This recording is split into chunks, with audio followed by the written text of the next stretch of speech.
नमस्कार, स्वागत है आप सभी का विष्णु एजुकेशन ग्रुप के इस डिजिटल प्लेटफॉर्म पर। मैं उम्मीद करता हूँ आप सब लोग स्वस्थ होंगे, मस्त होंगे और भाई साहब ज़बरदस्त होंगे ना। बिल्कुल आप सबके लिए एक खुशखबरी है। आज सीकर से हमारे बीच मैथ के टीचर जो मनीष जी सर है यहाँ पर उपस्थित है। और आप सबको जो राजस्थान की जो भी प्रतियोगी परीक्षाएं होती है उन सब के अंदर जो मैथ आती है वो कंप्लीट करवाएंगे साथियों। बिल्कुल मनीष जी सर का स्वागत करें एक बार जोर से तालियां बजाकर। बिल्कुल आइए मनीष जी सर और मिलिए बच्चों से। एक बार फिर आपका विष्णु एजुकेशन ग्रुप के इस डिजिटल प्लेटफॉर्म पर स्वागत है। तो आपके लिए एक आप ब्रेकिंग न्यूज़ मान लो या गुड न्यूज़ मान लो कि अब से इसी प्लेटफॉर्म पर, जैसे आपको 2 क्लासेस तो मिल रही थी ना, अब से आपको इसी प्लेटफॉर्म पर मैथ्स की क्लासेस मिलेगी। तो आप ये बताओ कि मैथ्स का जो बेच है वो कैसे करें, कि फाउंडेशन करें या क्रेश कोर्स की तरह करें। मतलब जैसे होता है ना कि फाउंडेशन बेच कर लेंगे तो क्या होगा कि आपकी जितनी भी राजस्थान की एग्जाम्स है सारी, उसमें सारे कवर हो जाएगा। वो तो सर ठीक है ना कि एक ही बेच में सारा कुछ हो जाएगा वैसे। हाँ, वरना वही वही स्टार्ट करना है अपन को, जो एक ही बीच के अंदर सारी मैथ कंप्लीट हो जाए, जो सभी प्रतियोगी परीक्षाओं वरना तो के क्या लिए होगा कंप्लीट। वरना तो क्या होगा कि आप पशु परिचर के लिए 3 महीने से अलग बेच पढ़ोगे, फिर हाँ पटवारी की सर। आएगी तो पटवारी के लिए 3 महीने से अलग बेच पढ़ोगे, बिल्कुल। और फिर वीडियो आएगी तो वीडियो के लिए अलग बेच पढ़ोगे। तो आप एक ही बेच में सारा सब कुछ हो जाएगा आपका। और इसमें अर्थमेटिक होगी, एडवांस होगा, साथ में कैलकुलेशन भी होगी, डीआई भी होगी, स्टेटिक्स भी होगी, और जितना भी सब कुछ है ये सब कुछ एक ही बेच में हो जाएगा। उसके बाद जैसे जैसे एग्जाम्स आएगी ना, तो उसी के यहाँ पर स्पेशल बेच भी आते रहेंगे। जैसे आपने एक बार फाउंडेशन बेच कंप्लीट कर लिया ना, उसके बाद क्या होगा कि जैसे जैसे ही पशु परिचर एकदम नज़दीक है, मतलब 1 महीना बचा है, तो हम पशु परिचर के लिए भी एक प्रैक्टिस बेच निकाल देंगे 1 महीने का। और हाँ सर, बिल्कुल कराइए सर क्लास आप। ओके। तो बता देता हूँ कि बेच की क्या क्या स्पेशलिटीज़ है। पहले तो ये देख लो कि बेच है ना, उसका नाम होगा अर्जुन बेच।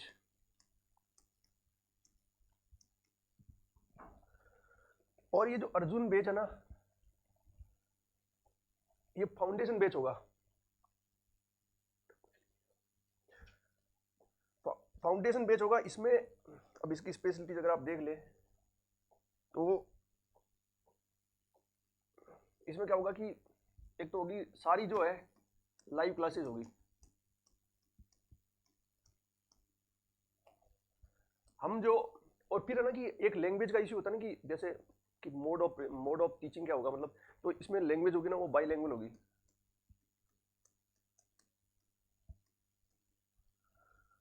बाईलैंग्वेज इन द सेंस आपको हिंदी और इंग्लिश हिंदी और इंग्लिश दोनों में ही कंटेंट मिलेगा। मतलब जो हिंदी मीडियम के स्टूडेंट्स हैं उनको भी मतलब जैसे परेशान होने की जरूरत नहीं है, और जो भी इंग्लिश मीडियम के उनको भी परेशान होने की जरूरत नहीं है।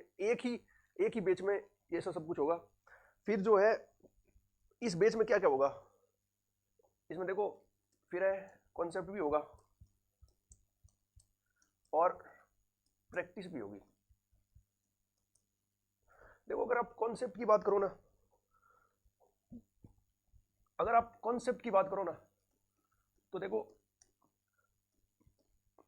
एक तो होता कि एकदम आपने डेप्थ एनालिसिस किया है, और एक होता सरफेस पे पढ़ा है। अभी जो जूनियर अकाउंटेंट की जो एग्जाम हुई ना रिसेंटली जो हुआ, तो जिन लोगों ने सरफेस सरफेस से ऊपर ऊपर से पढ़ाई करी ना, उनका पेपर थोड़ा ठीक नहीं गया, क्योंकि जो जो सवाल थे ना, जो जो मतलब एग्जाम ने जो भी सवाल पूछे वो सारे डेप्थ पूछे थे। तो इसलिए जब आप पढ़ो ना, तो जब आप पढ़ो तो आपको जरूरी है कि आप डेप्थ स्टडी करो, तब आपकी सारी एग्जाम्स क्लियर हो जाएंगे। और फिर है कि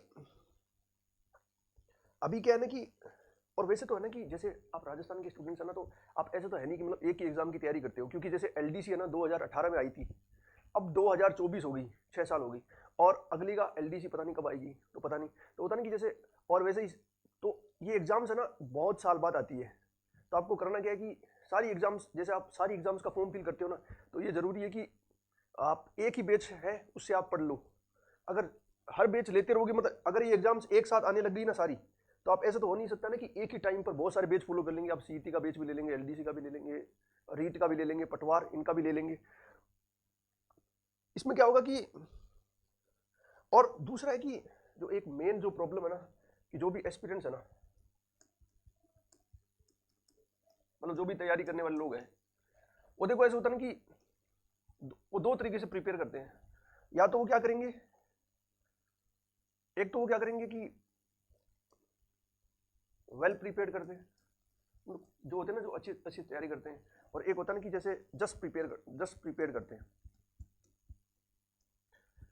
इस कैटेगरी के जो लोग है ना, जो मतलब जस्ट प्रिपेयर करते हैं, वो क्या करते हैं ना कि जैसे यूट्यूब पर हुआ, यूट्यूब पर चले जाते हैं, तो मतलब एक टीचर को फॉलो तो करते नहीं है, मतलब आज इनसे पढ़ लिया, कल इनसे पढ़ लिया, परसों इनसे पढ़ लिया, कभी परसेंटेज पढ़ लिया, कभी रेशियो पढ़ लिया, कभी आधा पढ़ लिया, कभी अधूरा पढ़ लिया, एक टाइप कर ली, दो टाइप कर ली, और वो बोलते हैं उनको समझ भी आ रहा है, सब कुछ आ रहा है, लेकिन फिर क्या होगा ना कि आप सवाल तो कर नहीं पाएंगे क्योंकि आपने पूरा कॉन्सेप्ट कंप्लीट किया नहीं है।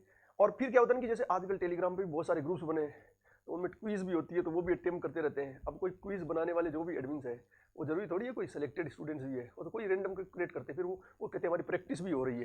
तो इनसे बचने के लिए क्या करो ना कि आप एक बार तैयारी करो और अच्छे से करो।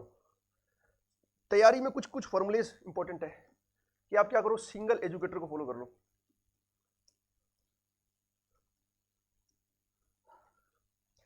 एक ही एजुकेटर को फॉलो करो और शिद्दत से करो, आपका सिलेक्शन हो जाएगा।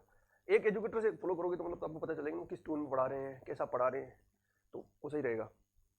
और फिर देखो ऐसा होता है कि और क्या है कि जो मेन थिंग है ना, आजकल जैसे जैसे आजकल जैसे लोग पढ़ा रहे हैं, वो क्या है ना कि जैसे कॉन्सेप्ट तो कम पढ़ाए जा रहे हैं, आपको ट्रिक्स पढ़ा देंगे, ट्रिक्स और टिप्स, ट्रिक्स एंड टिप्स पढ़ा देंगे। उससे क्या होता है कि जैसे ये ट्रिक है ना, ये ट्रिक मतलब कोई हानिकारक नहीं है कि मतलब आप ट्रिक मत पढ़ो, ट्रिक पढ़ना भी जरूरी है क्योंकि ट्रिक से बहुत जल्दी सवाल हो जाएगा। और जब मतलब ना कि कंपटीशन एग्जाम से क्या होता है कि सब कुछ स्पीड का खेल है, कि आप जितना जल्दी सवाल करेंगे आप उतना ही जो बाकी कंपटीटर्स हैं उनसे आगे निकल जाएंगे। लेकिन क्या होता है कि ये जो ट्रिक्स और टिप्स है ना, इसमें क्या है कि आप 5 सवाल हो, एक ट्रिक आपको बता दी जाएगी, उससे आपके 5 सवाल हो जाएंगे, फिर आपको एक दूसरी ट्रिक बता दी जाएगी, उससे 5 सवाल हो जाएंगे, फिर आपको एक और ट्रिक बता दी जाएगी, उससे 5 सवाल और हो जाएंगे। तो क्या होगा कि जैसे एक चैप्टर में कितनी सारी ट्रिक्स होगी, फिर मान लो जैसे आपके सिलेबस में ऐसा तो है नहीं कि एक ही चैप्टर है, परसेंटेज रेशियो यही है, आपके सिलेबस में कितने सारे टॉपिक्स है, तो ऐसे तो आपके पास बहुत सारी ट्रिक्स और टिप्स हो जाएगी, ट्रिक्स और टिप्स हो जाएगी, तो कैसे कोप अप करोगे। तो इससे बचने के लिए क्या है कि आप जो आपका सोल रिलाई है वो कॉन्सेप्ट पर होना चाहिए, कॉन्सेप्ट सीख लो, सब कुछ हो जाएगा। और फिर देखो कॉन्सेप्ट में क्या होता है कि जैसे आप कॉन्सेप्ट सीखो ना, तो क्या हो कि आजकल जैसा जैसा जैसे जैसे एग्जाम्स बढ़ रहे हैं ना, तो आपको जैसे भी कोई सवाल पूछा जाता है ना, जैसे कोई मतलब कोई भी क्वेश्चन है तो पूछा जाएगा, तो उसको एक तरीके से करना नहीं, आपको मल्टीपल वेज, आपको इस कोई भी सवाल जो पूछा जाएगा ना एग्जाम्स में, इसको करने का सिर्फ एक ही तरीका नहीं होता, बहुत सारे तरीके होते हैं। मान लो एक तो हो गया बेसिक, बेसिक होता है, कुछ फॉर्मुलेज होते हैं बेसिक, ज्यादातर सवाल जो होते हैं ना जो भी कंपटीशन एग्जाम पूछेंगे बेसिक तो सारे सवाल सोल्व हो जाएंगे। और बेसिक्स के बाद ये भी, बेसिक्स के बाद आपको ये पता होना चाहिए कुछ ऐसे सवाल होते हैं जो रेशियो स्पेसिफिक हो जाएंगे। मतलब ऐसा कुछ है कि आप सारे सवालों को अगर बेसिक से करने लगे तो बहुत टाइम लग जाएगा, सारे सवाल रेशियो से भी नहीं बनेंगे। तो इन दोनों का कंपोजिशन लेके चले कि कुछ सवाल हम बेसिक से बना लेंगे, कुछ सवाल हम रेशियो से बना देंगे।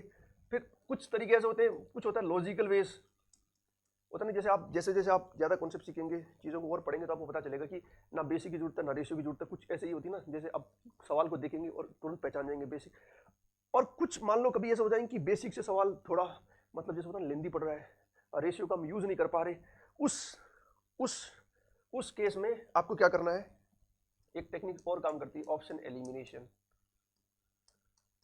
ऑप्शन एलिमिनेशन का इस्तेमाल करो उस केस में। क्या होता है ना कि जैसे इसमें क्या है कि जो भी मतलब जैसे एक सवाल है उसमें बहुत सारे ऑप्शन है, क्या करो पहला पुट करके देख लो, फिर दूसरा पुट करके देख लो, फिर तीसरा पुट करके देख लो, ऐसा ऑप्शन पुटिंग से भी आंसर आ जाएगा।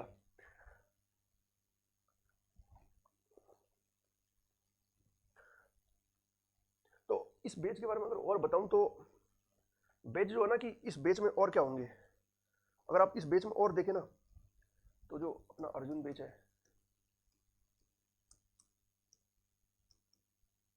इसमें आपको कॉन्सेप्ट होगा, और प्रैक्टिस के लिए जितने भी है ना, आपको बाहर की कोई मटेरियल की प्रैक्टिस करने की जरूरत नहीं है, आपको क्लास में ही मतलब होगा ना, जैसे कॉन्सेप्ट बताया जाएगा तो सारे सवाल मैं यही करवा दूंगा, तो कॉन्सेप्ट के लिए भी सही रहेगा, प्रैक्टिस हो जाएगी, आपका कॉन्सेप्ट हो जाएगा। और फिर क्या है ना कि इसमें है ना हम लेवल वाइज सवाल करवाएंगे, और इसकी जो मेन स्पेशलिटी है, मतलब जैसे आप राजस्थान के एग्जाम्स की तैयारी कर रहे हैं, तो इनमें जो होता है ना सबसे इंपॉर्टेंट क्या है कि जो आरबीएससी की बुक्स है ना, वो सबसे इंपॉर्टेंट है। कि अगर मान लो आपको सारे कॉन्सेप्ट पता है, लेकिन अगर आप आरबीएससी जिस अंदाज से वो मतलब अपने कंटेंट को तैयार करता है और जिस अंदाज से वो सवाल पूछता है, अगर उन सवालों के साथ अगर आपकी फेमिलिटी नहीं है तो आप डिफिकल्टी फेस कर पाएंगे। तो इसके लिए इस बैच में हम जो है आरबीएससी की जो बुक्स है उसको भी बेस लेंगे, मतलब कंटेंट है, सवाल जिस अंदाज से वो पूछे जाते हैं, है ना, उसके लिए हम आरबीएससी की बुक्स को भी फॉलो करेंगे। तो फिर आज का सेशन यहीं समाप्त करते हैं। तब तक stay tune, thanks for watching, keep supporting, keep loving, thanks.